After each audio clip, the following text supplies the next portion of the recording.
Hello, I'm Erica Lutz with Education USA, and today we're here with Karen Voland, the Director of Graduate Admissions at Georgetown Law. Thanks for being here today, Karen. Thanks, it's great to be here.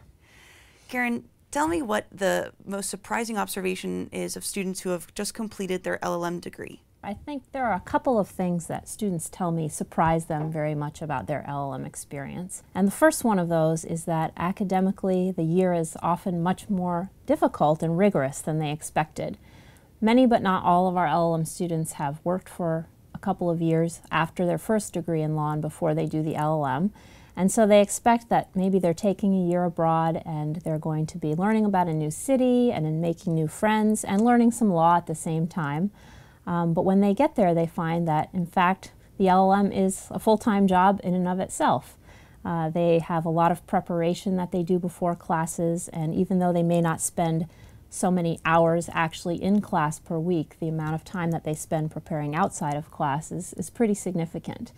And at the same time, they're learning in other ways by being in a new city and a new culture, and in a place like Washington, D.C., where Georgetown is located, taking advantage of a lot of the legal events that are happening there, as well as cultural things that you have in a big city. So while it is a full-time job, they also find it really exciting and challenging in a new way, and opening up their minds to concepts and methods of education that they haven't experienced before. So it takes many of them a few weeks or a couple of months to settle into the style of learning that they do at a U.S. law school, but once they get accustomed to that and really start treating it as a full-time job, they find that it's a break from their usual routine, but maybe not in the way that they had expected. And a side effect of that is that they can bond really tightly with their classmates who are also having the same experience.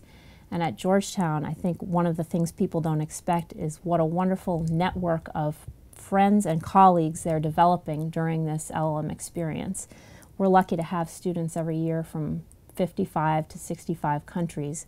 And you have people living together with someone from another continent, maybe from a country they never expected to have any contact with, and yet they become best friends in the course of this process, and they will be colleagues in the future who will call upon each other if they need legal assistance in another country. When I travel around and meet with our alumni, I always hear stories of whose wedding they went to on what other continent last week, and just it's great to hear how those friendships continue and those professional relationships continue. And I think when people are thinking about doing an LL.M and looking at the different schools that they could visit, and you know, of course they're paying attention to the academic offerings, they're paying attention to the location, the professors, all those things that are important elements of why you choose a particular school. But they don't always think about the quality of the classmates that they'll have and how much they're going to learn just from being in contact with other academically qualified people from around the world. So I think those are two things that I often hear. And then I guess the overarching theme that I'm always happy to hear is how the LL.M experience has been one of the best years of their life. And maybe that's not also something they didn't expect when they started. Fantastic. So a break from their routine, but not the one they expected, but the best year of their lives. Yeah. Thank you very much for being here today. You're welcome, and I hope it's been useful.